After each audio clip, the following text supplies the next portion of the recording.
numbers, and we're at a museum. We are actually in a museum tonight, guys. This is Cleveland Moto Podcast, episode number 511.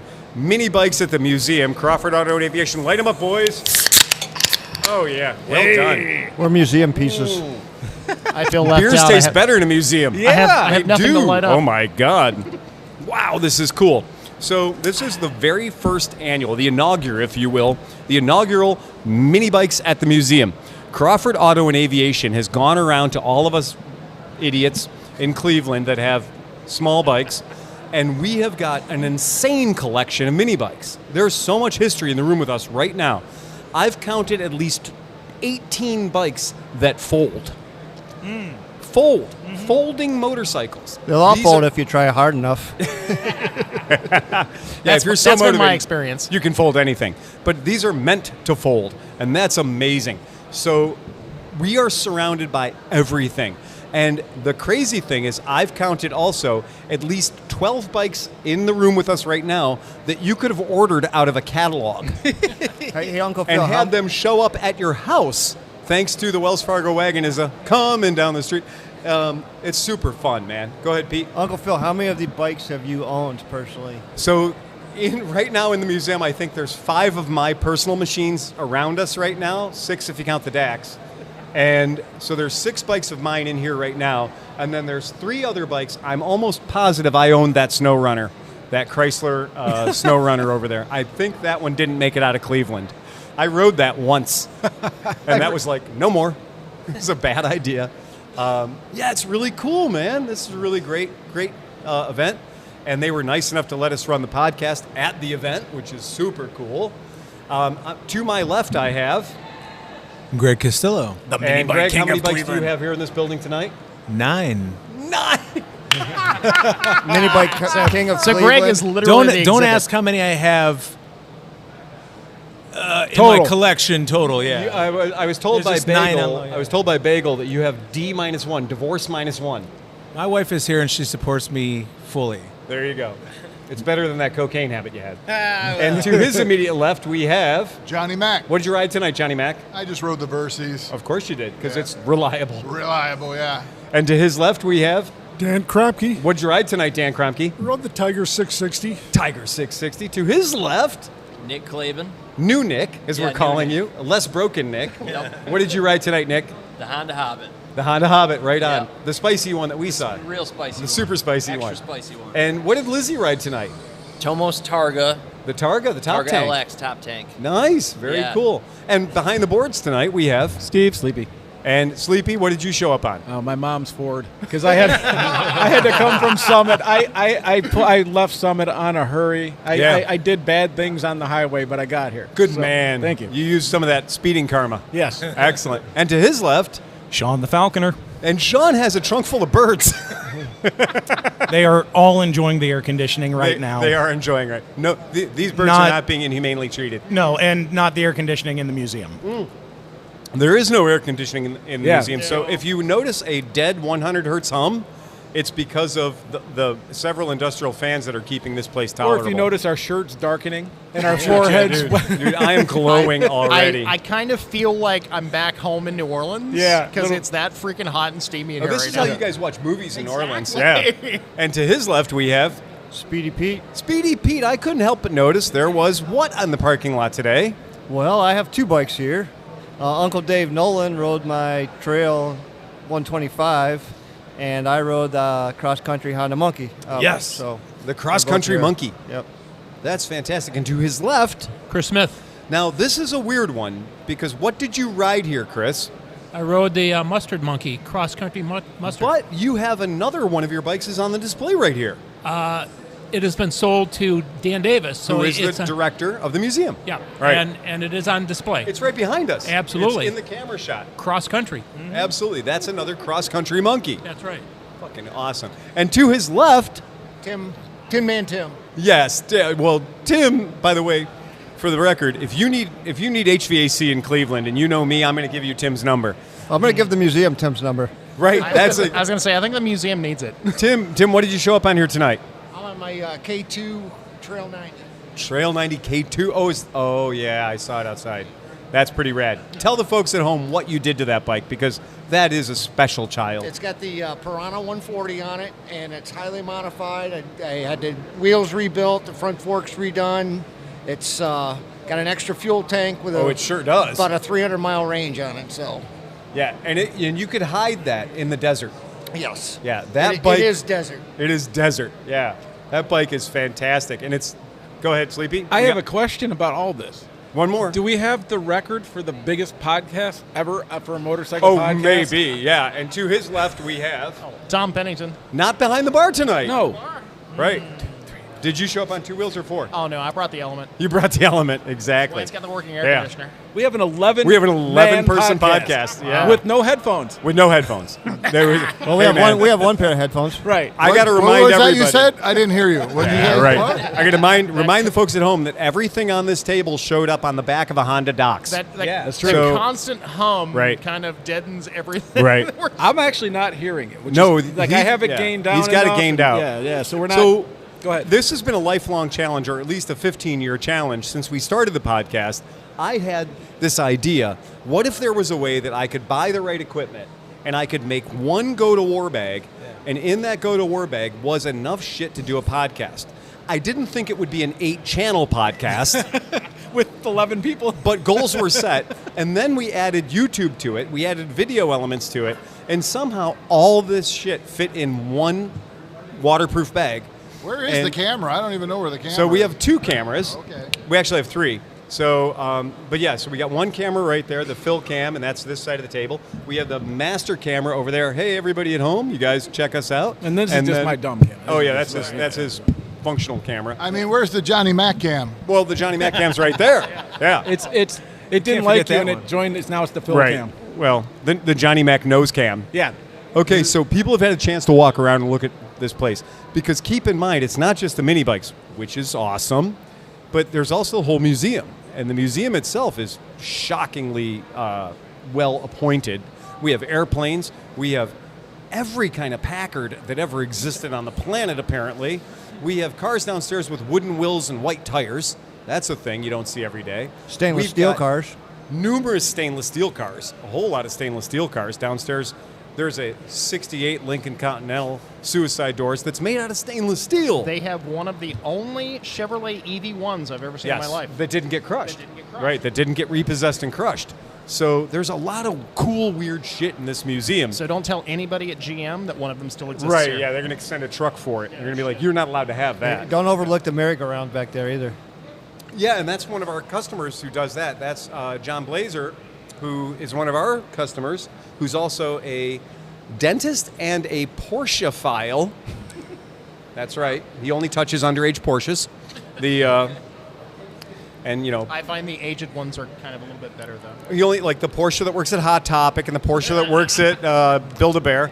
Right. He just goes through them all and hits all the Porsches. So we had a comment come in that said, so since you are the John cam is now the Phil cam, Right. are you going to fall asleep on camera tonight?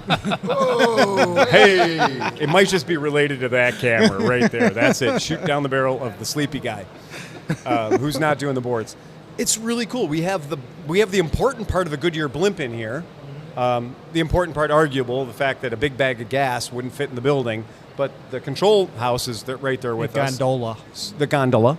Yes, exactly. The gondola. That's Italian. Step into my gondola.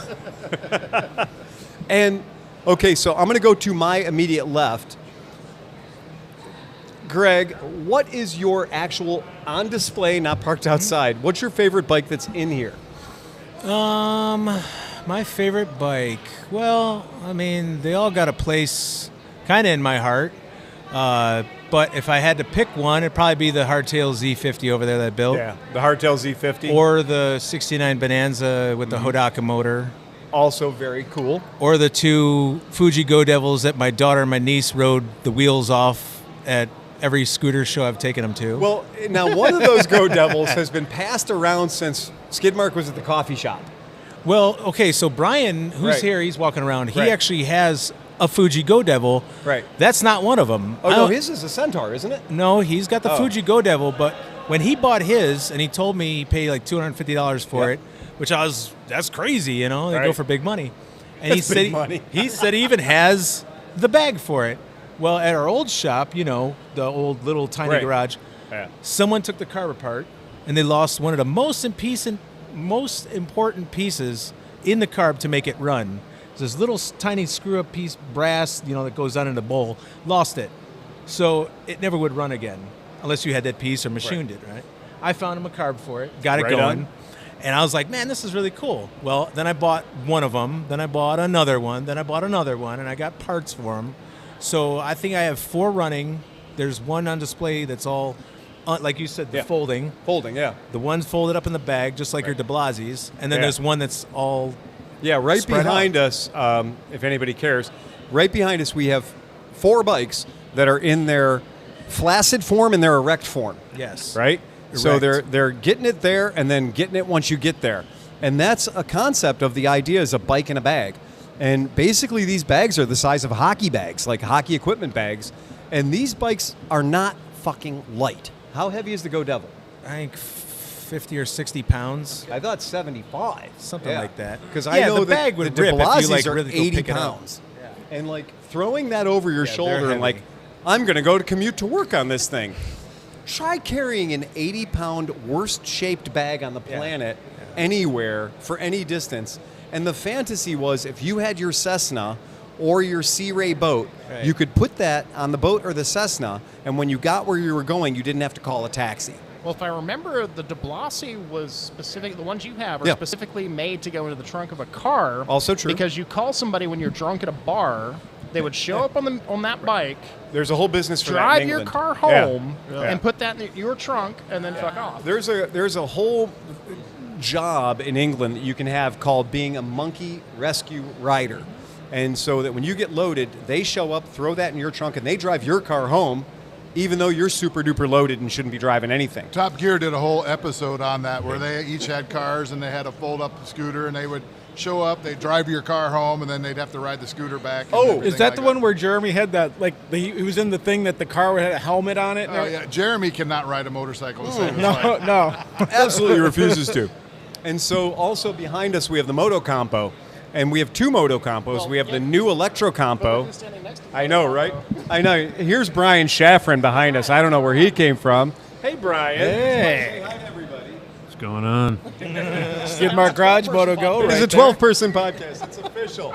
So the founder of Skid Mark Garage and also Moto Go, who we can't thank enough for Sarah, our apprentice.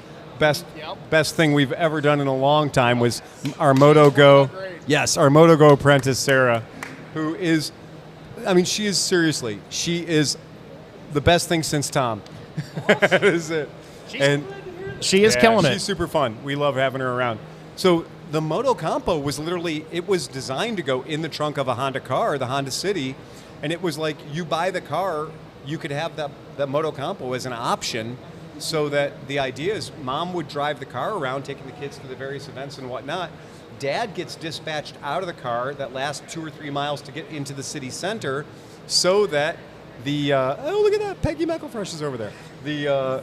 So this idea would be that you could have Dad go through the congestion zones where if you're driving a car, it could cost you $15 or $20 a day to drive the last 2 miles.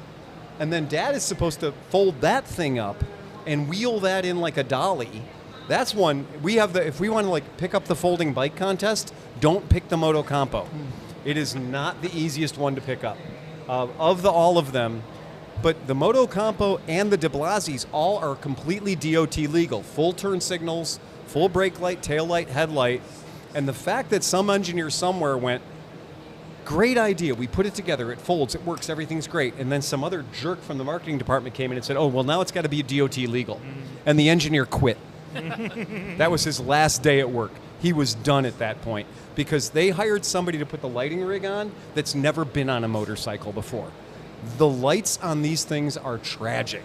They are terrible. The Motocompo has a gas gauge. It is way too deluxe. It shouldn't be that fancy. But again, this is the mini bike culture of you just have a job to do, and now you have to get to that job. So you don't need a big motorcycle. Get a little motorcycle. It is barely enough to get the job done. And the rest of the mini bikes in there, well, they were all about your first bike. They were all about, oh, you want to ride a motorcycle? Well, good luck, pal. It's barely enough, but it's enough. It's enough, right? It's enough. And so many of these bikes, who did their first motorcycle ride on something that identifies it as a mini bike, right? Mine is in this room. Yours is in this room. The same bike. Well, what was it? The Honda Z50A hard The trail. Z50A hardtail. Yep. So that was your first ride. Yep. Absolutely. Chris Smith, what was your first? Just one of these garage bikes. Yeah. You know, sitting over there. Like a Sears frame or something? Yeah. Right. And then some Lawnmower. Briggs. Yeah. No, What about you? no brakes. Mine was also the Sears lawnmower motor. Yeah. Yeah. Yeah. Sears Roebuck. Yeah, they were just in my neighborhood. We have no idea where they came from. They had like Sears. 75 coats of paint on Yeah. it. Well, you imagine I the think he kid bought down them the at street was Sears. maybe like 12, and he got it. And then when he Right. got his driver's license 4 years later, he didn't want a mini bike anymore, so they were like disposable. You'd get them at a garage sale for $25 or something. Well, I was talking to the guy that he's over here, the guy that has that yellow hardtail, and we were talking about it. That's his childhood bike. That's the childhood bike. Yeah, That's what he got got it. him When, into he got it motorcycles. when he was 12. I was just Yeah. talking to him, but then we were also talking about how that Sears, the little orange one up there, the little box frame, right?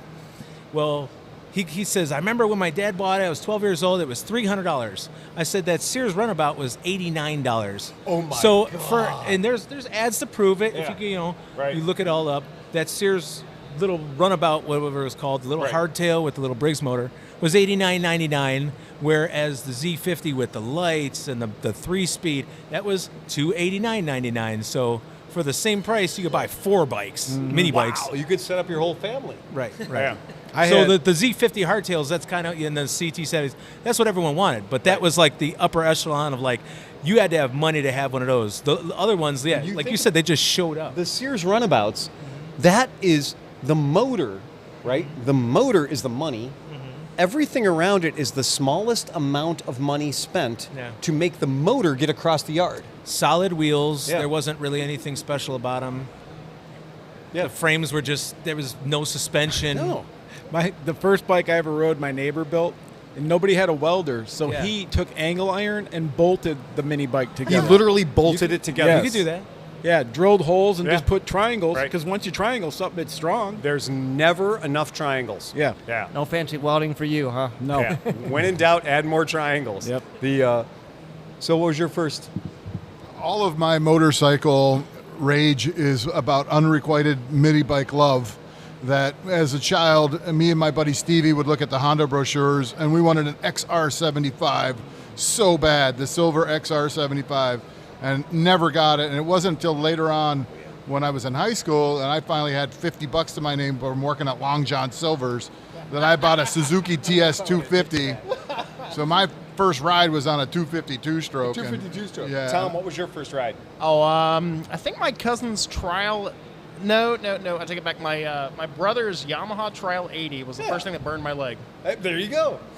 Tim, what was your first ride? Just the Sears Roebuck. Yeah. The Sears Roebuck, exactly. Mine was an unidentifiable, unknowable Briggs motor surrounded by and completely unknowable existing. And to this day, I walk around looking at every single mini bike and going, not exactly it. I have no idea, and I'm almost positive it was a Harbor Freight type experience. It was one of these things that somebody showed up at a flea market with 48 of them that somebody else had welded up. If you look in like some of the mini bike guides Yeah. and like the magazines from the 60s, 70s, there's a lot of send away for your plans to Right. build your own or how to modify a bicycle frame with a motor. Yes. You know, like you could buy the plans or the kit and build your own. So there's a lot of like Facebook pages where guys are like, what's this mini bike? You guys got to know what it is. Well, it looks literally homemade and it looks nice. I mean, it's a mini bike. It probably goes good, but I don't think it's a manufactured bike. Right. And you might have had And mine was a garage build. Mine was originally built with probably 1/2 inch or 3/4 inch tubing, but due to the principle of Fordite, that means every time somebody stole it, they painted it. It looked like it had 1 inch tubing, because if you took a knife across that thing, it looked like like a gobstopper. It's like right? a tree. You could cut like through it, a cross section. You could count the rings. You could tell count how the many rings owners and it know how had. many owners that it had. I just Phil, you saw- talk about you guys used to scavenge motors and stuff Oh, with yeah. lawnmowers and everything. I grew up in hillbilly land. Like, lawnmowers got passed down from generation to generation. Like, there was no scraps left over for us to even cobble anything together. The best we could do was just dream, you know? Right. Like, I pretended when I was mowing the lawn that this could be a mini bike, but it had John was so poor, his mini bike was powered by a steam engine. He inherited from Fulton. He got a wood gas engine. I just- So, Dan, what was your first? My first was a John Deere. I don't know the model. Probably around 1970. It was an off-road bike. Yeah. Solid rubber tires with tractor-style tread. I mean, it shook your fillings out just course. from the tread on the tires. The Chevron tread alone is going to drive you Right. insane. It made me not want to ride anything until I was about 20 That'll years old. cure you. And you were probably the only. How old were you? Probably 11, 10 or 11. So he's the only 11-year-old with a hernia and prostate failure. Yeah, fair enough. What was your first bike, Nick? First thing I rode was it was a Sears made it, but it was totally haggard. Yeah. Someone had worked on it several times and several Was engines. it a mini bike or was it a It was a mini bike. It was bigger- Yep, it was it had a- like the 5-horse Briggs flat head. any suspension at all? No. Yeah, classic. I love that whole thing is like, we don't need suspension. Nah, No, they're never going to go that fast. Meanwhile, these things go 50 miles an They're hour across the flying. field. Yeah. Way too fast. And it's They're got a absolutely band too brake fast. on it. And you're like, wait a second. It's literally just got a piece of steel Yeah. going around the hub that's already there. Sometimes That's you my just had brake. the scrub brake that like rubbed on the rear tire. Oh, the scrub brake. I got a question. So, what was the first bike? So, you first rode a mini bike, probably Yeah. had a centrifugal clutch. Yeah. But when's the first time you rode one with a torque converter and you were like, holy shit, this is a game changer? Okay, so in my family, we had garbage picked go-karts and we had garbage picked mini bikes. Yeah. So we had 2 or 3 of each before we knew that clutches existed. We were direct drive off the splines. So what Dad would do is he'd put it up on a block of wood we had, a piece of railroad tie. He'd put it up on the block of wood, he'd pull start it, and then he'd kick you off the block. So he'd kick you off the block. Right, he'd kick you off the block and you'd go like hell until you were ready to not go anymore. And then you reach down with your hand and put the piece of metal on top of the spark plug Oh, that yeah. shorted the spark plug out. And I was like, should I have a glove? And my dad's like, no. And my grandpa's like, nah, just go ahead and push it down. As soon as it hits the spark plug, it'll shut off. And that's how we... I love the first Grandpa. time I had a bike Phil's with grandpa a was in clutch, Daft Punk. the first time I had a bike that had a actual clutch where you could like it would sit and idle was mind blowing to me. thought something was broken. Hey, this thing's not going. Come on, man, what's going on? It's The motor's broken. running, it's not moving. Yeah, my neighbor kid comes over and I'm like, here, pick it up and put it on the block. He's like, why? I'm like, because that's how you start it, dumbass. And that's the way it worked. I mean, that was the system in my backyard. And we would also drive circles in the backyard, which the go-kart could make about 6 circles in the backyard on the concrete before the yaw got too much and it would hit the chain link fence. So you could do 6 circles, bat out of hell, until you yawed out too much and then you'd hit the chain link fence, which meant everything stopped suddenly. I mentioned the go-kart was made of just steel. Well, the good thing is that the chain link fence would actually ground out the spark plug. Oh, well, yeah, right. Fair enough. Yeah. So that was just... Chain link that's how fence we will started. grab your front wheel like nobody's business. Well, I and know that from mowing and it. our It's like- chain, our go-kart was made out of 3/4 inch tubing or 1 inch tubing, so that coming out of the front of the go-kart past the wheels were these 2 1-inch metal tubes, iron pipe, black pipe. So that would hit the chain link fence, grab into the chain link fence, and the whole rest of the car would whip around. So you got whiplash and a little bit of a maxillofacial injury going on there. Yeah, pretty good. Was it said go-kart live axle or single wheel drive? No, that was literally single wheel drive. Okay. There was the shortest possible distance of chain between said side shaft motor and hard rubber tire that eventually all the dust leaked out of it once you'd wear through the tire. Okay. Yeah. And then that would dictate which way you had to go around the track too. Yeah, absolutely. Which way it would Completely. drive. 100%. Our backyard, you could only go clockwise. Yeah. Awesome. You couldn't go anti-clockwise. Yeah. It also turned better clockwise than it turned anti-clockwise based on the position of the wheel. Yeah. So that's weird. That's a thing that happens. So everybody who's sitting at this table, have you all been to the Crawford Auto and Aviation Museum before? Sean, it's your first time? This is my first time. Did you get a chance to take a lap? Apparently, I was endeavored with helping to set up for the podcast. I did see. I saw somebody standing there, and I said, "You look like you can tape down cables." Yeah, I did Right. it. I did one Right. hell of a job. If I can you be really a little did. modest and about it. Nobody has tripped over the cables yet and ripped all this shit off the table, because all it's going to take is one absent-minded geriatric to turn this whole podcast into a pile of spaghetti on the floor. I'll tackle him. Yeah. Before that happens. Hey, look, it's Lizzie. Hey, Lizzie. Lizzie came over to make some wheels for us. Yay. Yeah, we talked about Lizzie. Lizzie's our local wheel lacer. So if you're in Cleveland, Ohio, and you need a wheel put together, Lizzie is here for you. I'm here for you. Lizzie's Absolutely. ready. There we go. Lizzie, what's the weirdest wheel somebody's brought you so far? Oh man, I've got a couple good ones. The Honda G- Palfrey? the Honda Palfrey, that was a good one. Yeah, the JDM that he's got. He just got an NC50 straight from Japan. Okay. And the rear wheel needed. It was one of those Pringles wheels? Yeah, it was like we're wasn't not too expecting bad, but it was- perfection, but better would be great. Yeah. And we made it better. So yeah. That's fantastic. Has anybody brought you anything bigger than a 21 yet? Not yet. Okay, all right. Whew. There's Let's a lot do of it. there's a lot of guys out Who's there in got the it? hood that got some big 36-inch romper Yeah. stompers that I've seen Yeah. going down the road like this. No, and I would love to do that because that's Yeah. that's where I get I don't know, my serotonin from it. It's like I love the lacing itself. Yeah. But being able to know what measurements to take and how to accurately take them and plug them in the spoke measurement calculator and coming up with the accurate spoke measurement for custom, laced wheels. That's the math nerd in me is just loving it. Like doing one of those 121 spoke wheels where it's just all spoke. Like That would be crazy. Oh my God. That would keep me busy. One bonus spoke for no reason whatsoever. Yeah. There's got to be. I had a guy come by my shop the other day on a donk. I don't know if you guys know what donks are. We call donks the motorcycles that have a ridiculously small back wheel, like a 17 on the back. Okay, like And then they have a mullet, but 36 severe. on the front. Okay. Right? Like a And- penny farthing motorcycle. Right, that's what I was Okay. saying.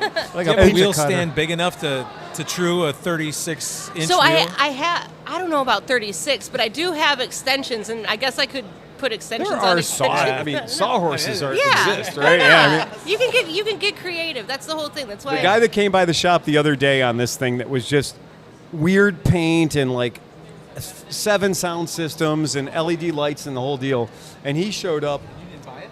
Well, the funny thing was he came by the shop and he's like, "Hey man, this thing's running pretty bad." And when he showed up and he pulled the thing in and he leaned it over, I saw his front wheel had a pronounced whoop in it. Yeah. And that's a lot of wheel. I mean, 36 inches of Right. lot of wheel. Yeah. Getting the tires for those can be a challenge. Yes. And there's only a couple of companies you can get those tires from reliably. And I said, "Hey," I said, "do you ride that wheel like that? Like, is that?" He goes, "Yeah, I hit a pothole a couple of years ago, and it's fine. I have it up over 100 all the time." Oh my God. And I'm like, you know? Maybe "You it smooths have out, that yeah. over 100 miles an hour all the time?" It's one of those things where it's like if like the person that's used to it, you get used to it. Like my NX 250, right? Like how it was running, Right. like before I put it down to be like, all right, we need to go through this. But like the forks were whooped. Like I had to choke it for miles. Okay, Like right. but now that it's like coming back together and we started on a dime, it's like, oh my God.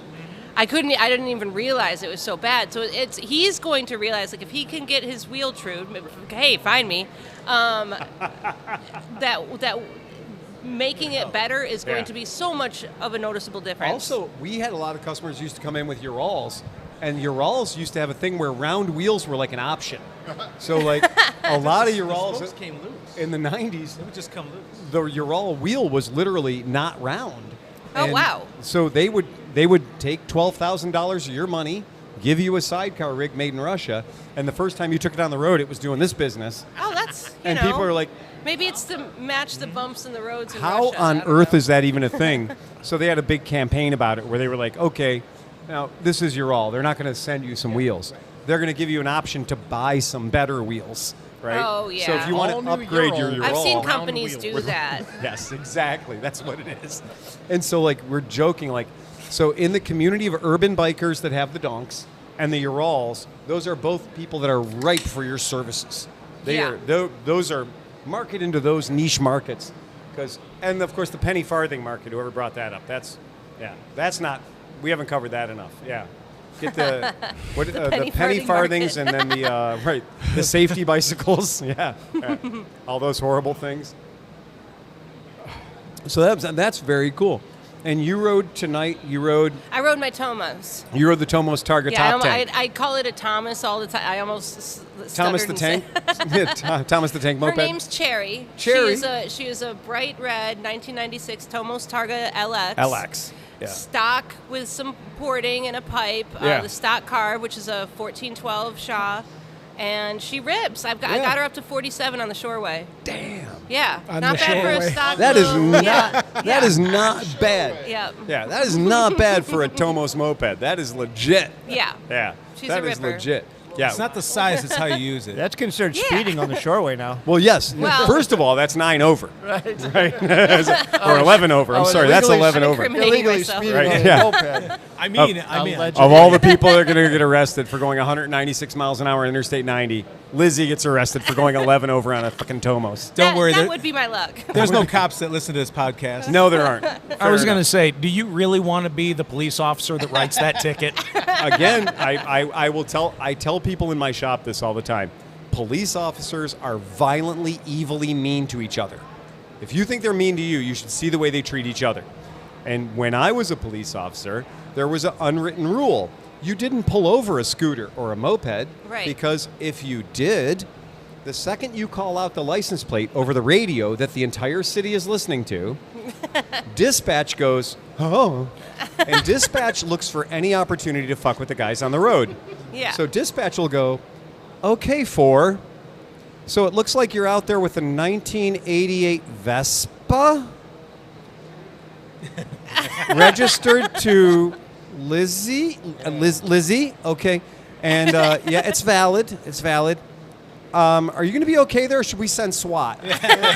Send backup. And then as soon as dispatch leaves the thumb off of her, because dispatch is always a her, as soon as dispatch takes her hand off the switch, every one of your fellow officers is going to be like, 4, this is 2, I got your back. 4, this is 3, I'm responding, code 4. 4, this is 1, I'm responding, code 4.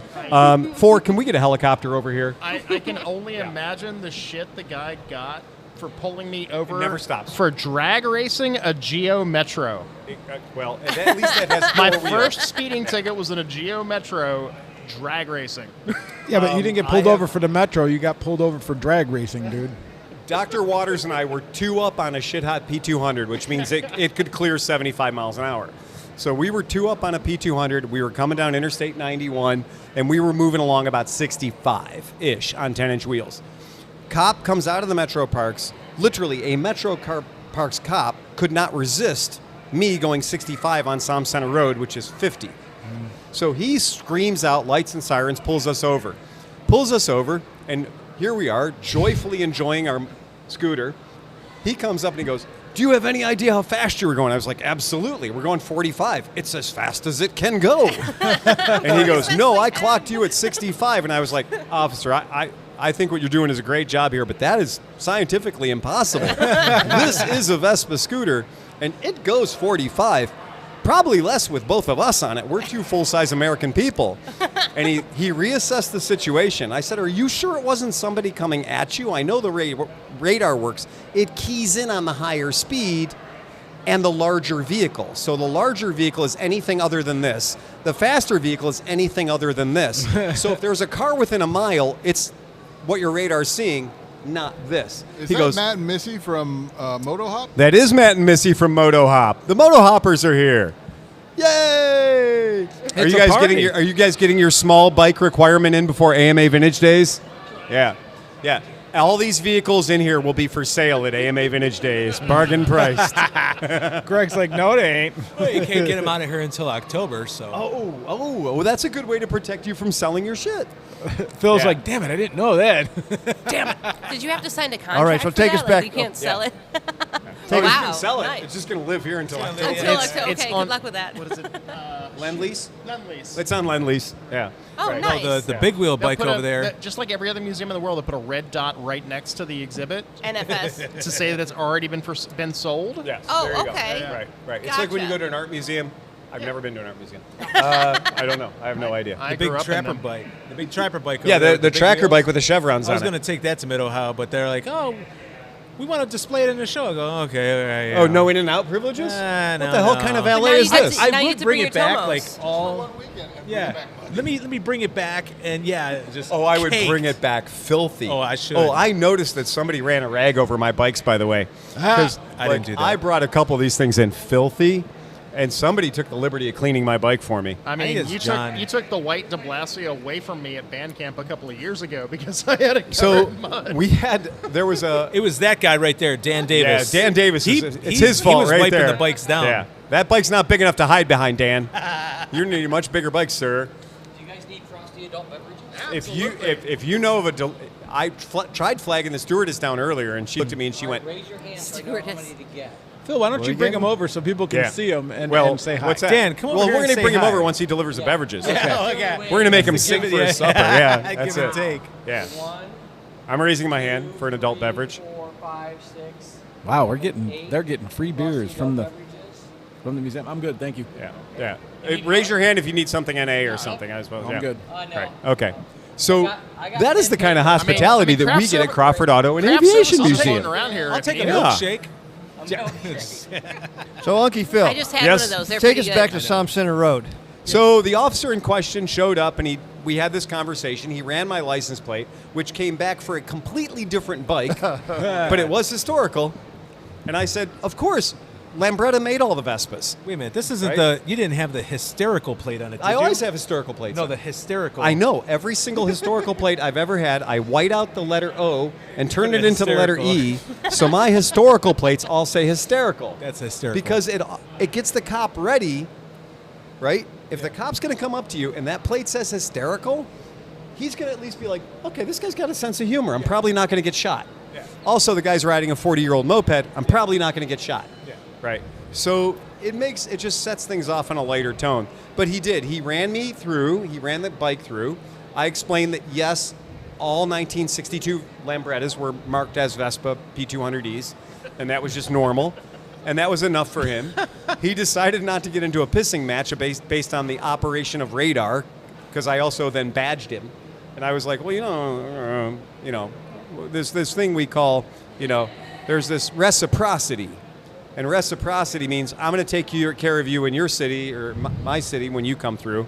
So it was fine. I wasn't a badge-carrying member of the law enforcement community anymore, but he also didn't want, because I could already hear the traffic coming in on his radio from all the other Willoughby Hills cops, literally saying, dude, did you pull over a Lambretta? And that was coming out of his shoulder mic. And I was like, there it goes. There it goes. And I looked up and I saw he was kind of a young cop. So I was like, you're never going to do this again, are you? And he's like, no, I'm never doing this again, ever. I hope you And learned a I'm lesson here, officer. Yep. Thank you very much. I could have warned you about that. Wave at him and be like, before you call this in, I don't know if you've got the clout that you can back this up. It'd be a good idea. Might be a good idea if you did.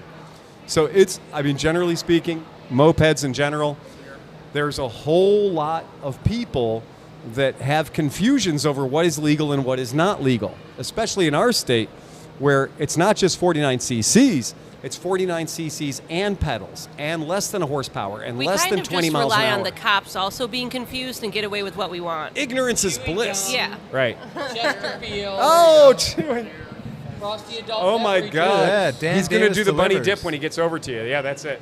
Keep going. That's the AA section. That's it. Hey, Phil, they said it was anonymous. The principal term is anonymous. Oh, my Lord. Not only is he a great beer steward, but a Yingling. he also The bought- finest he's- traditional He's lager. the owner. I'm good. He's also the owner of the Red Monkey. Right, yeah. You're committed. You have to. Yeah. He's the, Yeah. he's You're the- like the pig in a bacon and egg breakfast. I've got You're it. committed. I'm You are committed. committed. The chicken I is should be interested, committed. The pig is committed. Pig is committed. Whoa! All right. So Dan Davis, the guy who just brought us these beverages, is the reason this is happening tonight. That rules. As you know, we've had some recent people working here at Crawford Auto and Aviation Museum. Bradley Brownell was also very much into the idea of bringing the cool, weird shit that we do into the museum. And Bradley now has gone on. I'm not sure if he's still with Jalopnik or who he's with, but anyway, Dan Davis is another one. He's bringing the community to the museum. And the idea of bringing the community to the museum is better than being a museum and waiting for the community to show up for you. Mm-hmm. So finding weird, culty, odd, strange stuff, because not only is this a museum about cars and airplanes, but it's also about the Western Reserve Historical Society. So it's also the history of our state of Ohio, the Western Reserve as a whole. So if you show up here with your family, don't lead with it's the car and airplane museum. Tell your family it's the Western Reserve Historical Museum, and then they'll have other things they can be interested in. And let them know that they have a Ferris wheel or a merry-go-round for the kids. And they also completely beautifully restored. My kid was always. We've been here 1,000 times when she was younger because she just wanted to ride that. So while the wife and her were doing that, I got to enjoy the rest of the museum. Genius, yes. multitasking. I'm not sure where that fits in, but they've got those cool clothes over there. Yes. And dresses on display. Smith was trying them on before. You Smith. missed it. Yeah. Okay, all right. We're all good. We should have worn those for the podcast. Yeah. That one's fancy over there. That is supremely gorgeous. I mean, that's super I don't cool. think they have any big girl clothes for me. Johnny Mac. Well, hold on, Lizzie. Your friend showed up with the jumper, the romper. Michael. Michael Yes. showed up on my favorite. It's a romper, right? Yeah, I mean, it's a romper. Yeah, that's It is what he legit. was wearing that when I met him, and I was like, "Oh, you're with us." You are instantly one of us. Yeah. When we go to AMA Vintage Days, we have a large flag flying over our camp, the FEMA camp. You let your can freak see flag it, fly. and you know where we are. And when you see that flag, you know that we are fun people. Yes. Mm-hmm. That flag does not say go away. That flag does not say you must be at least this weird to come in. What it says is, whatever you're into, we got that. It's like the Statue of Liberty. It's like bring your weird, bring your your weird. strange, bring your party. Let's make it weird. Yeah. My motto has always been, I stole it from Hunter S. Thompson. It will never get weird enough for me. Right. Like when somebody's like, we're going to go do this thing. It's really weird and it has tentacles. I'm like, oh, I'm going to be there. Yeah. Buy Right? the ticket, Yeah. take the ride, right? I promise you, buy the ticket, take the ride. I'm right there every single time. If I'm Wait there, a though, I'm minute, gonna meet- Johnny Mac. Yes, sir. Didn't you get yourself a Buc-ee's onesie? Yeah, I did that the one year, and I still have it. And You do still have it, right? Oh, absolutely. Oh, my God. That was Because you have two mentioned. costumes. You have the Bourbon Ferry Yes. and the Buc-ee's. Yes. Dude, the Buc-ee's, I included the Buc-ee's just as a little snippet in this last video I did, and there was like 10 comments like, Johnny Mac! Oh, my God. the Buc-ee's beaver is, when you get that on, you get a little gleam in your eye. I'm so happy. You're so seriously, if you ever see John in the Buc-ee's beaver costume, hand him a firework. Yes. Just hand him a firework. Hey, that's the smile. When you see that smile, when you hand John a firework and he's wearing his Buc-ee beaver costume, and it's just like, oh, this is John in his native environment now. This is where he wants to be his entire life. It is so much fun to have this. Did anyone else notice that it tends to attract the mini bike people? It tends to attract the moped people. It tends to attract the scooter people. It tends to attract the neurodivergent on the spectrum somewhere.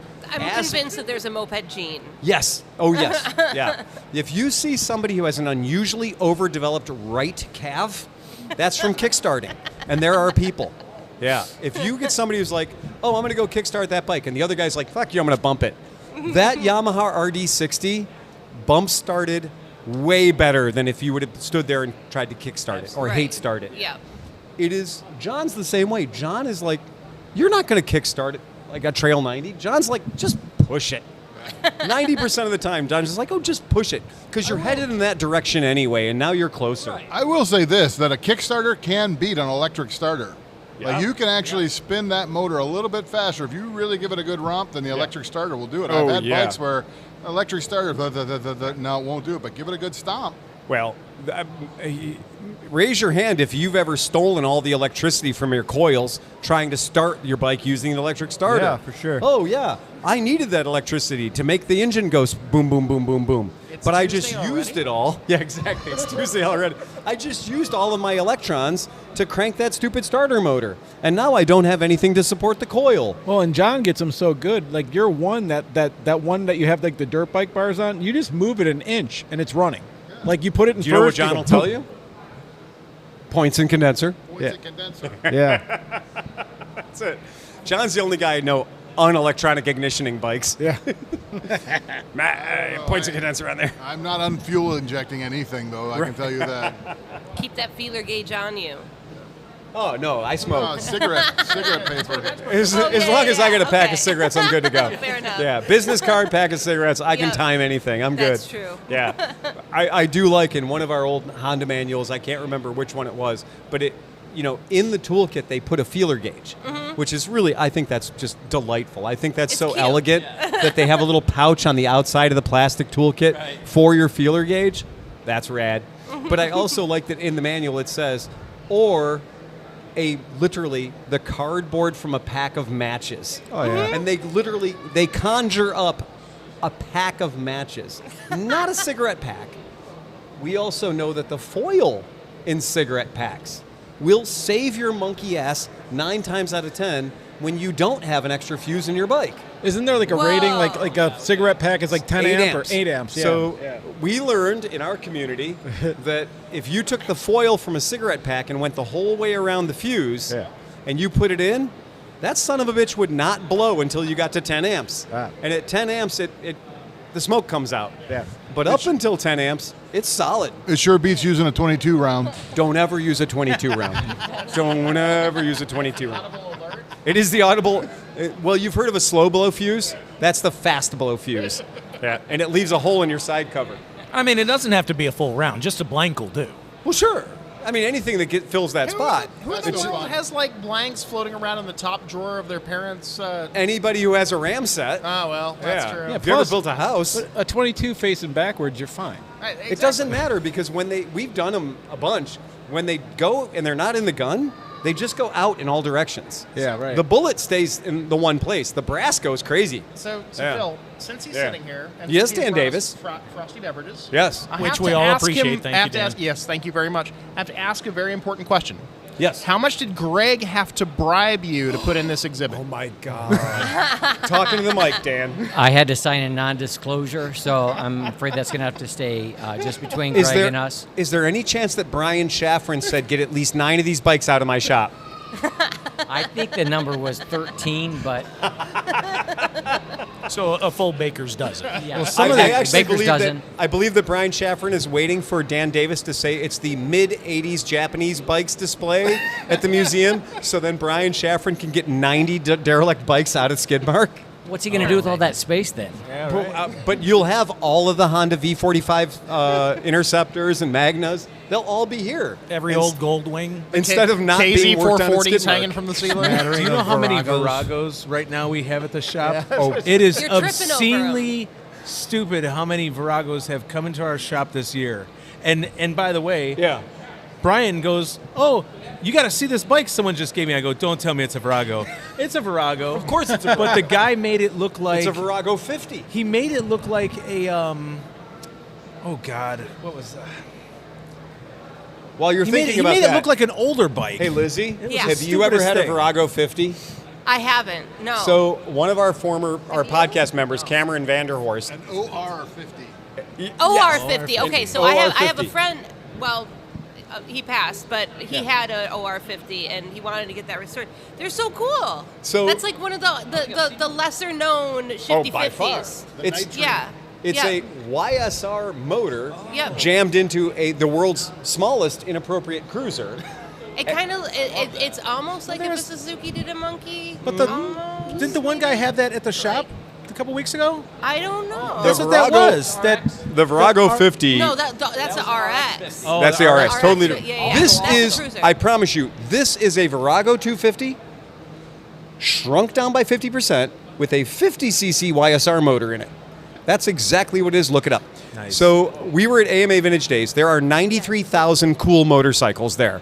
And Cameron Vanderhorst comes back, giant smile on his face, happiest kid I've ever met in my life, and he is pushing a Yamaha Virago 50, and the only color I'm convinced they came in, which is Oldsmobile Buick Burgundy, the color of your shirt. Oh my God! I just got this for $800 with And- no title. No title, a king's ransom, and Oh, he was yeah. so excited.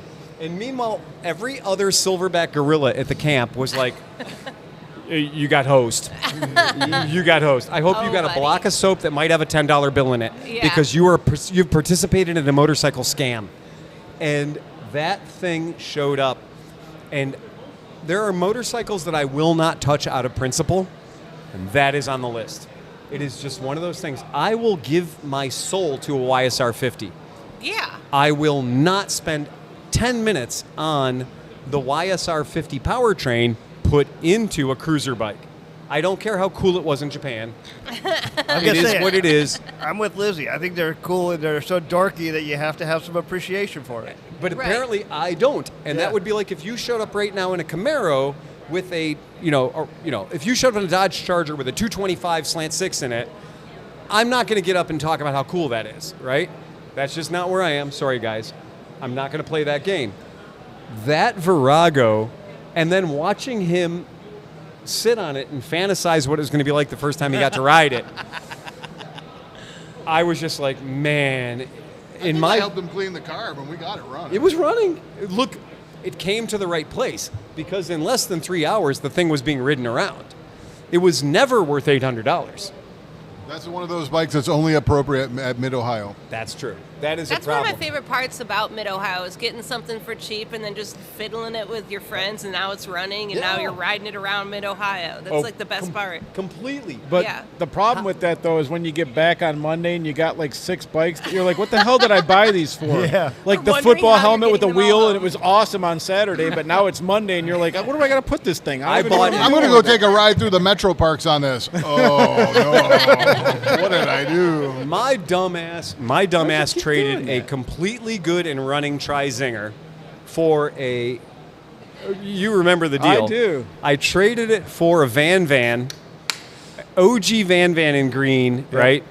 Oh, so Is that perfect. the one that Chrome had? That's the one that Chrome ended up with. Oh, I rode that so with much. a high-low transmission. Yeah. And at Mid-Ohio, that was the perfect bike. Balloon tires. It would just proceed along great. In second gear, you didn't give it gas. You it just was didn't give it idle, anything. And it just moved. You could drink a beer and just ride around Mid-Ohio on that Van. Yeah. So it is an old bike, so it looked cool and had the little holes painted in the side of the frame. I love that design. And I love old Vans. I love them, but I've never owned one until that event. And so I was so excited after Mid-Ohio. I was like, I'm going to ride this thing to work on Tuesday. And I made it halfway to work before the neighborhood, the entire Lorain County said, you are not allowed to be on the roads anymore. Because I stopped to make sure I was in high range. Because it's a 4-speed high-low. And there's a switch to put it from low range into high range. And in high range, 4th gear, it went 37 miles an hour. Yeah. At full chat, like piston dying to put a hole in it. My stock Tomos goes faster. See? And so I was pulling over the side of the road trying to put it in high range. Nope, I'm already in high range. And I got it to the shop and I was like, I'm never doing that again. It took me an hour to get to work. And Johnny Chrome was like, I like that bike. And I was like, you would, you weirdo. And this is the bike for you. But these are bikes at Mid-Ohio. I love Vans. I'm a Van. How can I freak. put you into this Van today? I got one. The trick right is, now. That's the dangerous thing about Mid-Ohio is you go to Mid-Ohio, you're surrounded by Mid-Ohio like we are today, and then you decide, I'm going to take one of these things and I'm going to try to ride it to work. And then you realize why they were designed to be ridden in the backyard. They were designed to be farm bikes, trail bikes. I had the exact opposite problem. Yeah. I mean, I have the R1150, which if I tried to drive it to work, it would not come off of the. No, you live too close to where you work. Right. Yeah. So I got a question. How many people have been to Mid-Ohio and said, this year I'm not buying anything, I'm not even bringing money, and then Saturday morning you're finding an ATM because you have to buy the whatever you found? Yeah.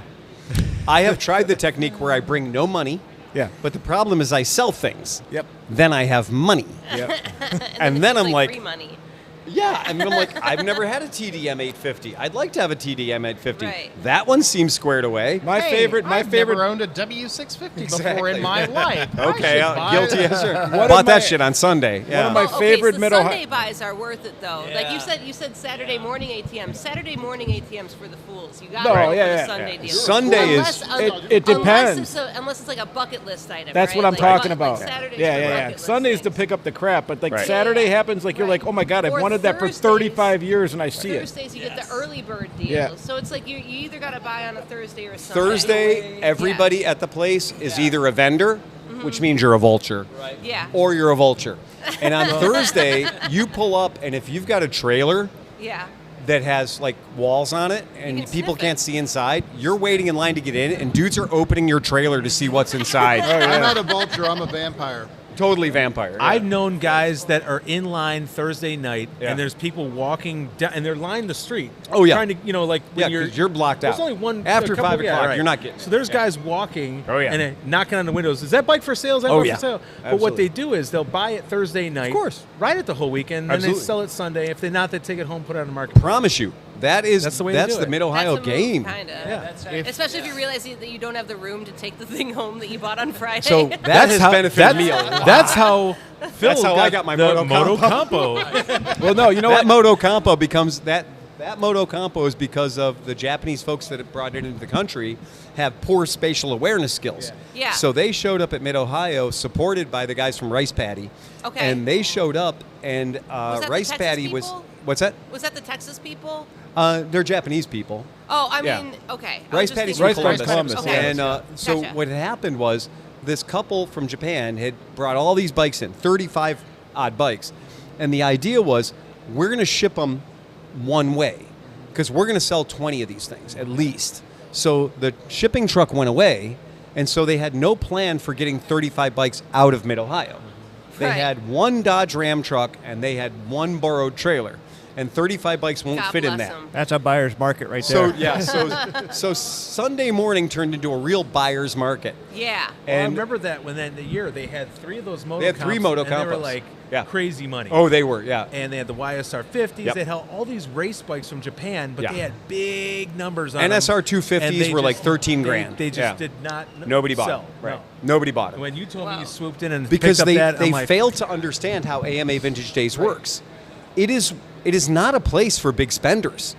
It is a place for 100 heirs, Yeah. 1,000 heirs, Yes. right? It is a place where people go, I've been trying to sell this for 2 years. I'm willing to now make it leave my life. Yeah. It is not the place where you're going to get top dollar for anything. How do we transport your entire warehouse here? Well, the trick is we just move Mid-Ohio to the warehouse. Right. Right. Yeah, But- move but- because I ain't moving the whole warehouse. I think it's funny. You see, like the Facebook page, Yeah. Mid-Ohio. I'm bringing this. I'm bringing Right. 10,000, 20,000 for this. This Right. isn't. It's like, listen, okay, this isn't bring a trailer. Well, there And is it's an not auction, Mecum. and I have put It's many, not- many bikes in the auction. Sure, And sure. I've done the auction for years at Mid-Ohio, and I will put a reserve on the bikes, and I promise you, out of 9 or 10 bikes I have put in the auction at Mid-Ohio, not one of them has met reserve. It is truly the place where these guys' hands are glued in their pockets. I want a Unless- deal. Yeah. Everyone wants a deal. And that's Mid-Ohio is the place where guys come in from Texas, guys from in California. Jay Leno was there one year. And we have at least, I know 3 people now who come to Mid-Ohio from Japan to buy KZ900s, KZ1000s, CB750s. That's what they're there to buy. We stay at Gyro Island with John Coe, Yep. who drives every year to AMA from Tacoma, Washington. Absolutely. And We he's a love John JDM Coe. Yeah, he's a JDM dealer, and he like that's our home is on his swap meet territory. Hell yeah, it is. And Yeah. John Coe is where weird goes to die. Yeah. Like, Yes. yeah. John Coe's the only place you're like, wow, I've never seen one of those. And like, turn around, there's 6 of them. Yeah. You're like, Right. yeah. John Coe is magic. Yes, Like, I bought my first motorcycle ever, like going away from scooters, mopeds, whatever. Yeah. My first shifty, I bought a TDR 80 from John Coe. TDR on a Exactly. Sunday deal. yeah, a Sunday deal. Yeah, That's a so good I got my TDR 80 for $2,400 a couple years ago, and then it was one of those things where I'm not allowed to have nice things. They make me nervous. Like it's so I ended up selling it, but it was this beautiful unicorn. And it was so Oh, yeah. special to have that be my first motorcycle. Absolutely. Yeah. And that's the trick with, I'm always shocked by people like John Coe who come in Yeah. from the West Coast Yeah. and they will truck across 15 or 18 states Mm-hmm. to get to Mid-Ohio and lose a trailer, lose trailer tires, Yeah, lose and he this, just lose keeps that. going. He had Our friend- one year he Yeah. changed every tire. Every tire. He went flat on his way. On Between his 4 Taco- tires on on the his, tow Tundra. vehicle and all 4 tires on the trailer, he Uh-huh. bought them all. Yep. Our friend Joe Casola had somebody use his trailer as a launch ramp into the back of his classic van, his classic station wagon, on his way to one of these swap meets, and he's like, but I keep coming back, because this is my Burning Man. This is my church. This is where I go. Joe Casola right now is in Wauseon. Do you know what Wauseon is? It's mid-Ohio for the Harley and Triumph people, right? Okay. So Wauseon is out by Toledo, right? Okay. And that Wauseon swap meet is like mid-Ohio or like Barber, but it's basically, it swings more British and it swings more Harley. Is American. it like still vintage or is it still All modern vintage. or is mixed? No, in fact, you're not allowed to have anything on the property that's less than 30 years old. Oh, Yeah. cool. So it's a 30-year kind of thing. Yeah. Go ahead, Dan. When I was there about 7 years ago, I think it was 80 or 90% Harley. It was, and it tends to swing real strong USA. So Wauseon swings real strong USA, and it's USA vintage. So if you're one of these guys who likes the idea of the gentleman's ride across America on the American bikes and stuff, you're going to be at Wauseon. Now, for a couple of years, there was a bit of a rivalry between the AMA and everybody else, Will Stoner, that said Wauseon was the same weekend as AMA Vintage Days. Fucking Sophie's Choice. It used to be, right? It used to be. There were several years where it was that way, so people had to make the decision. And what a lot of people did was they went to Wauseon for Thursday and Friday, and they went to AMA Vintage Days for Saturday and Sunday. So this way you could kind of do both. Now, this weekend is Wauseon. Hey, if you got nothing better going on Saturday, Sunday they close up pretty early. So don't go in there on Sunday expecting to get the full experience. Right. Sunday you're going to be the salmon swimming upstream. Everybody's going to be leaving the grounds. You're going to be trying to get in on Sunday. But if you can get up there on Saturday, check it out. It's really cool. And Wauseon's a smaller show, too. It's on a county fairground. It is county fairgrounds. Maybe 10% of the size of Mid-Ohio. No, We are lucky enough in our region. We have the Vintage Motorbike Show in Indiana, in Portland, Indiana, which is fantastic. That was the day after 4th of July started it. that's the 5th of July. I was there for that. The 5th of July. Don't be there on the 4th. They won't let you in. So the 5th of July is for Portland, Indiana. If you like motorbikes, vintage motorbikes. And it's mini bikes and motorbikes and all kinds of cool shit. That's why I took the Pelfrey. Yeah. Nice. Sweet. Good yeah, job. no, yeah. He sent me I a was beautiful photo sending from her it. pictures because that's why she trued the wheel so I could take it to Portland and ride it around. Go riding Yeah. around in Portland. Yep. And we live in a very interesting part of America. For many, many years, Ohio was the number 2 state for motorcycling in these 50 United States. So California was number 1 and we were number 2. Being number 2 when Texas and Florida and everything exists is kind of amazing. But the trick is property's cheap in Ohio and you have disposable income for motorcycles. Yes. And they changed the ruling in the mid-90s to say, okay, it's not motorcycles, it's registered motorcycles. Ooh. And then Ohio was like, well, fuck that. I got 90 unregistered motorcycles in my garage. And we instantly became 3. Like, They- we they- instantly went to number 3 or number They 4. counted the motorcycles on vintage weekend. Yes, exactly. They counted the motorcycles in Phil's warehouse. So it's absolutely true. Like, I know a lot of people that who at this table owns more than 5 motorcycles? Right? That's 5 amazing. projects. Do mopeds count? Yes, they count. Of course they run.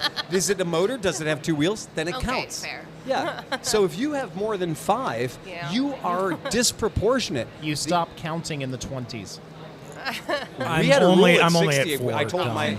That's 60. I told both Renee and Merritt there was a time when I got to 60 and I said we are no longer allowed to count these. These aren't inventory. These are things that are in my fucking collection. Was that a family decision?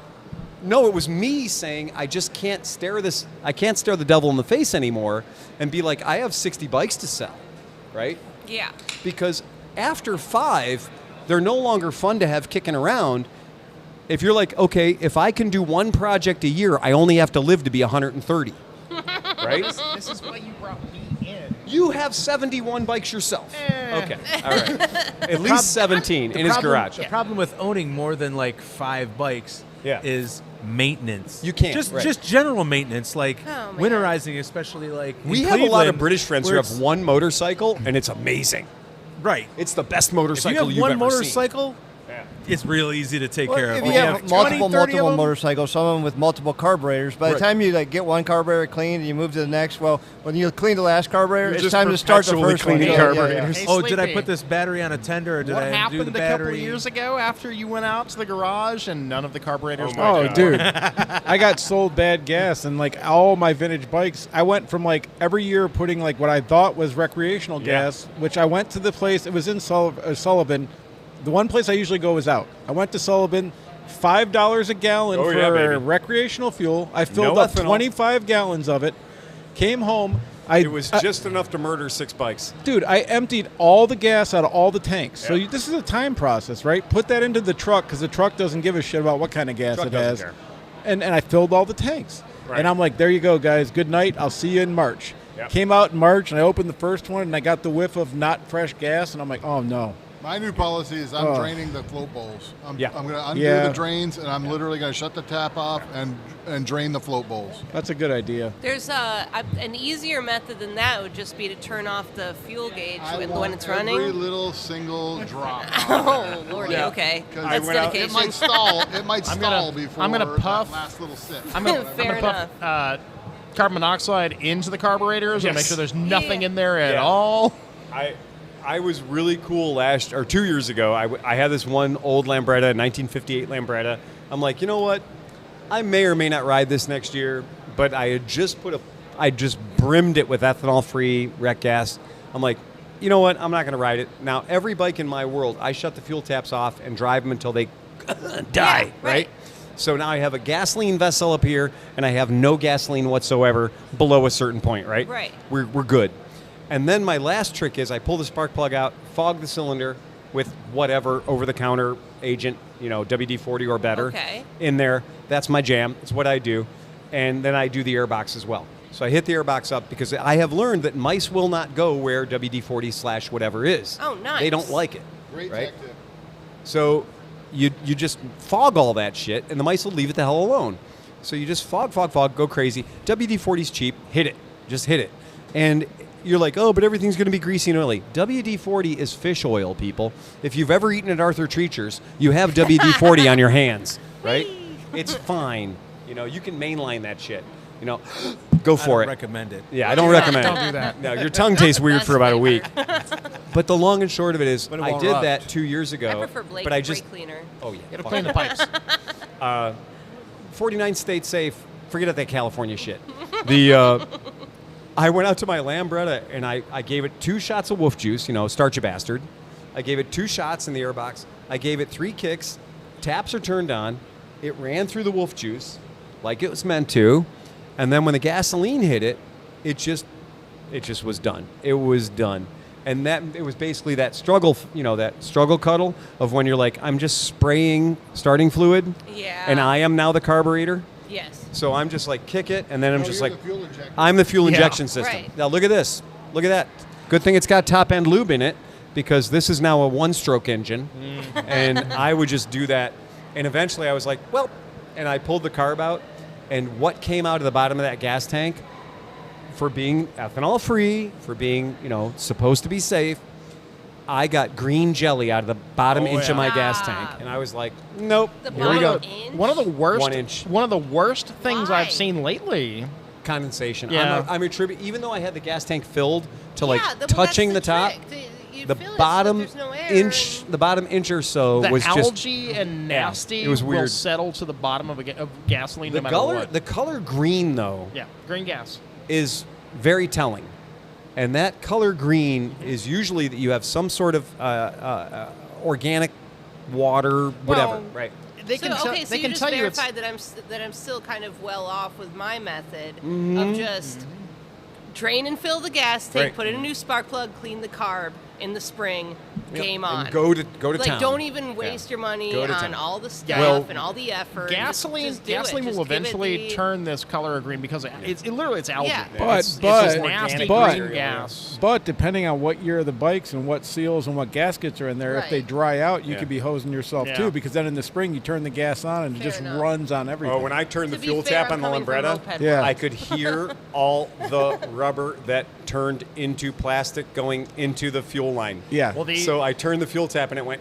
The other thing is, And I went, oh, we're done. The other thing is the metal that most new needles are made out of gets corroded in that, and it will either stick open or stick closed. That Elite 80 I worked on today, that's a it good stuck example of open. it. I'm convinced some of the green in the carburetor is just from the brass. Could be. Also true. Oxidation, That. brass, I'll tell you what, man, that CB350 I fixed for that kid that left in my garage for 2 years again now. Right. I opened the gas tank on it because, like, he was like, I'm coming to get it. Right, So I'll be whatever. there next week. Yeah, right? whatever. It's your fucking Come and problem, get my right? shit. It grew crystals of rust. It's not rust. It's fucking crystals. No, They're it's like, crystals. I think I can make a ring out of one of them. It's fucking amazing. Oh, that black cat that I'm working on, the third black cat, Yeah. that entire a gas hard tank life. was full of water. Yeah, it's a hard life. It wasn't it's just green, it was This white. is what we do. If you choose to dick around with carburetors, you will choose to deal with weird shit.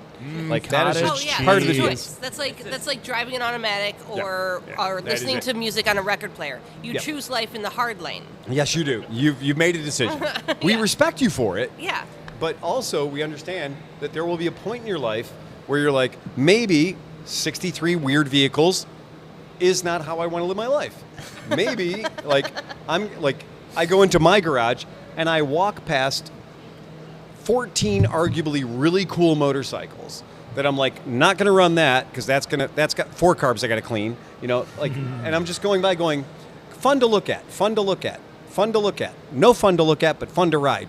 And I just go down the row and I'm like, oh shit, I haven't ridden that one in a while. And occasionally I'll take a rip, like the other day, I took a rip on a bike from 1964 and I rode home and I was just like, oh my God, yeah, you forget, like a bone stock bike from 1964 is just a box of wiggles. Like everything is sloppy. There's nothing fine in the whole bike. That's all part of the experience. The whole machine is like, wow, I think these tires are shit. No, it's everything above the tires is shit, right? The tires are the best thing in the whole bike. Meanwhile, the bearings haven't lined up in 50 years. Well, that's what I like when somebody hands you a bike to ride, and you have to make the decision of whether to use the brakes or steer, because it has a notch in the steering, and if you start using the brake and you compress it, then you get stuck in the notch. Game and now on. you're going that way, and it's like until fuck. I've at least ridden the bike around the block a couple of times. Yeah. I am rear brake only. Yeah. Very careful. Covering the clutch at all times, covering the rear brake, very careful. Because I ride bikes that people bring into my shop that are like, it just needs a tune-up. I was going to say, except And for at I Mid-Ohio. find- At Mid-Ohio, you just jump on shit, and whatever I happens, found happens. a bike the other day that had the master link of the chain was a piece of wire run through 3 times. That's a that was the invention master right link. there. It's not It had stupid a- if it works. It had an adjustable length chain Right. based on how much you tightened the wire. And I'm like, that's not great. But it showed up that way. Maybe he thought he was racing, and he was trying to safety wire it. I just bought 2 CB350s. I tried to pawn them off on Shafran. Oh. But I bought 2 of them for $350 a piece, buck a CC. One has a title. Wow. The other one was adjacent to the bike with the title. But I was like, I pushed them, and I was like, these push nice. I love these 71s with the drum brake. Yeah. Or They disc push brake. nice. 70 And then I oh, realized 73. there was no chain on either of them. Oh. And I was like, oh, I guess they push real good when there's no fucking chain on them. That'll help. Fair enough. Yeah, no chance. We're going to get those running at Honda Whisperer is going to get released on these bikes, and they're not going to have chains. Right. I'll tell you what, a CB350 carburetor is about my least favorite. Yes, it is. Yeah. No, and you're not wrong. You're not wrong. That is. I'm trying to get mine running. Yeah. It's. Again, that was some very advanced thinking that Honda had. They're like, look, we're going to make this perfect. We're going to put a CV carb on there. It's going to be the greatest thing ever. They were 5 years too early for themselves. They literally played themselves. They punked themselves right out. Just find some SL 350 carbs and put them on there. Right. Yeah, the round slides. Absolutely. Round slides are great. Yeah. I got my CV750 back from Dustin, and I looked down at the rack, and I remembered, I was like, oh, it's an early CB. All those great, awesome carbs on it. Not a fucking diaphragm in sight. I was never so happy to see a whole rack and no diaphragms. Yeah. I was like, oh, there's hope for this bike. Yeah. It's coming back, baby. Yeah. That's excellent. So that's super fun. Did anybody today, whilst looking around, did anybody get amped up and be like, oh shit, these exist, I totally need to buy one of these bikes? Pete, I know you're going to say the Snow Runner, so we're No, just I'm going not. I'm going to say there's snow bike here that I want to own. I like to look at them. I'm happy with what I have. You're happy with what you got. I'm happily married to my motorcycle. Chris, did you see anything you liked? Nothing that I need. You're cured of that. Yeah. Did you, Tim? What did you see? Of snow ripping? Nothing that you saw that you want to get involved in? Did you see anything you want to get romantically involved in, Tom? So Greg's going to correct me on this. Yes. But the biker who looks like a Mustang with the seat pan, Yeah. that thing has a really what's that? Talking to the mic. You Talking turn about- your face oh. when you talk. So that thing has a really amazing leather strap brake on the clutch setup. That thing is real cool. I don't know. I figured it was one of yours. So no, that's not the brake.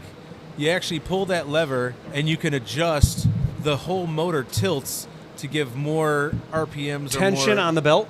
Yeah, we can go look at it. That's Oh why my No, it's So pretty manually amazing. operated torque converter. I was going to say a human That's variator. basically what it is. It's a belt drive. Human variator. That's what it is. It is. Listen, so it's a belt drive, right? But you pull that lever, and you can put more tension on the Right. belt, but it moves the whole motor Right. and everything. So because the motor gives you the dynamic force. Right. And you were talking about like folding bikes and everything. Yeah. We got the De Blasi's, the Yeah. Go Got the Devils. Go Devils, yeah. Even the Snow Runner, that thing comes apart. Right? Absolutely. Yep. It comes apart. it And does. It will go in your trunk. Yep. It will go in the trunk of That your car. bike that you're talking about right there, Yeah. that's called a Powell Challenger. It was made in like the late 60s in California. The front end has a wing nut. I Right? see it. On the triple Yeah, tree. right on the triple tree. Right. And that bike doesn't have it. Usually they're all gone. There was a quick disconnect on the throttle. Okay. The front end would come out with the wing nut. You would All take right. that off. The whole front end would come off. Even the seat usually would have a wing nut that just come off the seat. Right. So basically that whole bike would dismantle, and you'd put it in the trunk of your car just like that. Yeah. That bike also has a rudimentary swing arm rear suspension too. It's a monoshock. That's one of Yep. that's like literally one of the only And the- mini bikes. And Now, that's I think a there pedal. was there was a moto scooter, moto scooter or motor skeeter. I think it was called a skeeter that had a two. It was. It had a two. a motor skeet all over Well, this it's like thing. it's like It a had- Combat Wombat. It is like It had a two-stroke. Yep. I forget what it was like. Two-stroke little Clinton motor on it, but it had a monoshock, but it was on the seat post. There was a shock on the seat post, so it was a monoshock. But that one, the whole, swing arm is on a monoshock. And if you go look at the sprocket, it's part of the hub. Right, So I when noticed you that, lose yeah. teeth on that sprocket, Right, you got to it's get done. on a hub. Yeah, it's cast aluminum. It's You're done. not going to find it anywhere. I think it may even be magnesium. They didn't build them for the long run. No, that Yeah. thing is super hard to find parts for. Yeah. That's actually the deluxe seat. They actually That's made, the deluxe seat? They Are made- you fucking shitting me? That's the that seat, seat yeah. is designed by the Marquis de Sade. The other seat you could get, it was basically just a big rectangle that had like a pad on it. But that's a deluxe seat. Fuck that. That seat is a sex crime. That that motorcycle that we're talking about, or mini bike, Yeah. is the prime example of I love to look at it. I wouldn't want to own it or No ride way. it, but Right. it really Yeah. If you Looking look at up, it- there's a couple of different It mini does look bike cool. guides, advertisements, whatever, where guys race those in California. There's pictures of guys jumping those 2-3 feet off the ground. Wow.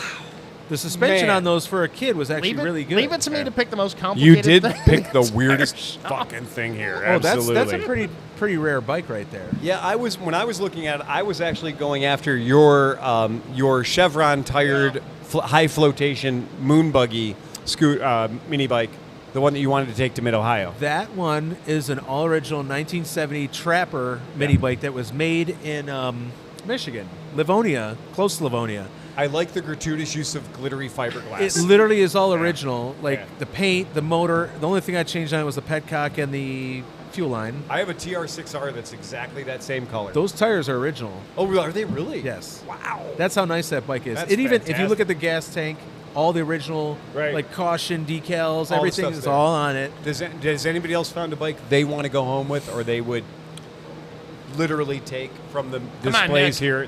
Yeah, Come what on, do you Nick. got? What do you got, Nick? It was that 80cc Sachs. Yes. The The first one. Widowmaker. Yeah, the Oh, Widowmaker. the That Speedway. thing spoke to Yeah. me. Speedway bike. Well, the Spoke funny to me sto- on a deep level. the funny story about that one was I was buying that. I got that Yamaha CS5, the 200, the purple, and yeah, you saw the purple and white one.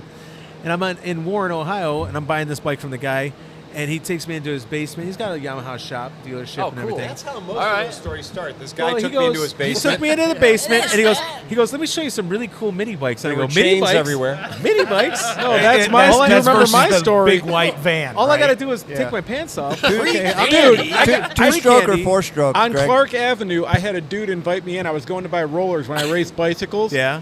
The dude was like, yeah, let me show you the rollers. I saw the rollers Yeah. and I kind of relaxed. Yeah. So he gives me the rollers. He's like, I think I got some other stuff you might be Yeah. interested in. We go upstairs and he's got a staircase that goes upstairs. And on the Yeah. staircase, there are mannequins that are consistently dressed in less and less clothes my and then God. get into bondage gear. And then I go into the next room and he's got a table of fucking chainsaws. Listen, when did And this I'm be, like, when did this become Penthouse chainsaw? magazine? You have a chainsaw collection. When did How this does be, the chain? Yeah. Dude. when did this become the I need a BDSM chainsaw collection. podcast? I did the Well, fucking and then, like, then at the nice very to end, meet that you. mini bike sitting right up top Yeah, there. right. But I was like, nice to meet you. So- I'm just taking my little rollers here. I'm going to exit out the back. I'm out. After the Speedway bike. I am That's a good move. Lizzie, is there anything you saw? No, yeah, I love overstimulated. the guy with the white seat with the Yes, tiny, the tiny super wheels. tiny 4-inch wheels. What is that? That little thing is adorable. Suitcase scooter. I don't even know. I have no idea, but it's freaking adorable. There's one- is what it is. And that little tiny bike, and that thing would be just decimated by any speed bump ever, anywhere. Absolutely, you'd be in trouble. Yeah. Oh yeah, that You thing. hit a curb, it's like hitting a Kromke, brick did you wall. see anything you like? Anything you want to own? You know, I kind of like that. It's a trail, Hunter Trail. It looks like the perfect mid-Ohio bike. Oh, Giant really? balloon tires on it. Yeah, you're right. What do you mean? Hunter The- Trail. Kind of a weird, sparkly That's the one. fiberglass Oh, yeah, body. That's the one big- we were the just big talking tire, about. yeah. Yeah, that's also my pick. Yeah. Sleepy, did you see anything you loved here? I like everything. Yeah. I like that Harley. To be honest with you, that Harley behind you is awesome. I've always kind of wanted one of those, but they're always so fucked up that Well, I that's never the bought Shortster. one. That's That's the a legit X90. shortster. Yeah. Because there was two different models, the X90 and the Shortster, and one of them was not as good as the other one.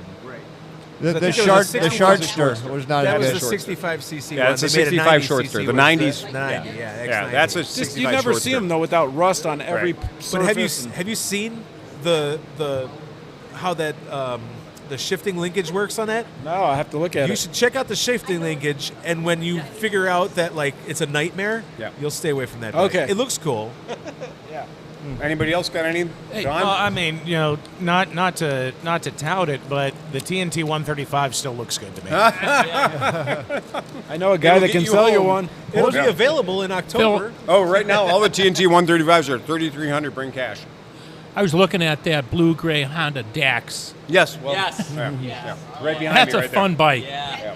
I agree with that. And it'll bring an entire podcast. I was going to say very it, high it will, load it will capacity. bring all the podcasts. Yeah. Yeah. I didn't notice. The thing has sat in the showroom for 6 months. I have never seen that Dachshund sticker, Oh, really? and it's hysterical. My whole problem is I don't know whether to call it a Dax or a Dox. Yeah. Both. We're in the Midwest. It's Dax. That was exactly right. Yeah. Yeah, if we say Akron, we got to say Dax. Yeah. Because I know it's short for Dachshund, you know? And it's like, yeah. And if I, bringing it around to falconry, we fly our birds over dachshunds a lot, and they're Yeah. doxies. They're Dachshunds. So, yep. Right, they're Dachshunds. So I'll go with the soft A. The Soft dox. day, Dox. I like the Dox. All right, guys, that was literally a podcast at a museum. With rotating members. With I think we're up to rotating like staff. 17 or 18 people now. Like, I don't even know. Including. Oh, yeah, look at You want to limit it to 8. Hey, Sleepy, look who just showed up. I see this. It just keeps Look coming. what just Moto What has. did you do today? Worked and then drove And what up did you here do and yesterday? worked and then drove up and bought a bike. They literally showed up at my shop yesterday. I thought they were just showing up to bullshit or whatever. And they're like, no, we're buying a bike.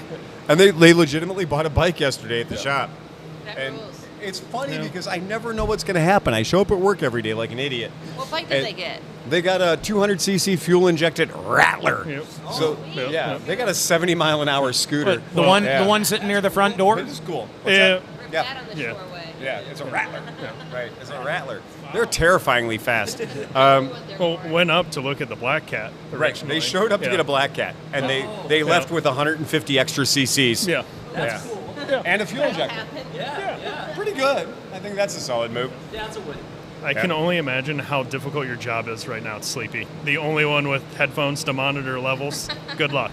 My fingers hurt. I've been Yeah, riding I'm this sure. knob I'm so sure. much. Hard, I kept turning it down. I was like, I'm getting sensory overload. I can't handle it. It's like being here. Yeah. It is literally like being on the table.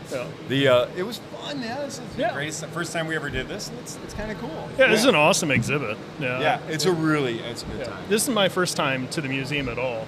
It's awesome. I think anyone within driving distance should come check it out for sure. What makes it awesome for me, because I was into like airplanes forever, is that Cleveland had such a rich history of airplane racing. It's gone, but they represent it. Like you can see all these planes that the Thompson air races were a really big deal. Yeah. Yeah, I was working at a car dealership in the early 2000s, and I was surprised by the posters that the owner had on the wall about the Burke Lakefront air races. So, yeah, that's a great piece. And I mean, of like, Cleveland people would, history. like, they said the crowd sometimes were 250,000 people to see them Holy because smokes. you were almost guaranteed somebody was dying. So, so you got that going for you. Yeah. We don't have any more Romans, gladiators, or chariots, but by God, we can race those World War II surplus airplanes. And well, it's not the even wings that. shorter. Did you go look at them? They're built out of balsa wood and tissue paper, Oh, yeah. dude. They're not. It There's is nothing a motor structural and a about. motor transportation system. Yeah. And there are many triangles. Shit tons of cloth and dope. Yeah. That's cool. All right. Well, if nobody has anything else, we're going to see you guys at AMA Vintage Days. Remember, folks. Wait, does Smith have a joke? Did you bring one? Actually, I do. Oh my God, he's gonna Lay it on us, joke in the man. Crawford First Auto joke at the Museum. museum. Look, there can only be one, so it has to be a good one. I still won a major award The, for having 18 people on a podcast. Yeah, we did. Oh yeah, nuts. Anybody in the Absolutely community nuts. knows that's not possible. No. Right. All This one's called the pig with the wooden leg. the pig with the wooden leg. Okay. A guy visits a friend who's a farmer and sees him sitting on the front porch chewing a strand of wheat and petting a pig with a wooden leg. They get to talking, and the friend asks the farmer about the pig's leg. "It's the craziest thing," says the farmer. "There was this fire a few weeks back in the old barn next to the house. I was lost in the smoke, searching for my way out, when the central support beam collapsed, pinning me down. I was going to die, but suddenly, through a thick haze, I see this pig rushing toward me. She manages to wedge her body under the beam and with all her might lifts the load enough for me to shimmy my body out, and we both run to safety." "Wow, that's some incredible story," says the friend, "but it still doesn't explain the wooden leg." "Well, with a pig like that, you don't want to eat the whole thing at once." My friend, that was on that. I say, ride fast and take chances. Play us out here, Johnny. Bum, bum, bum, bum, bum, bum, bum, bum,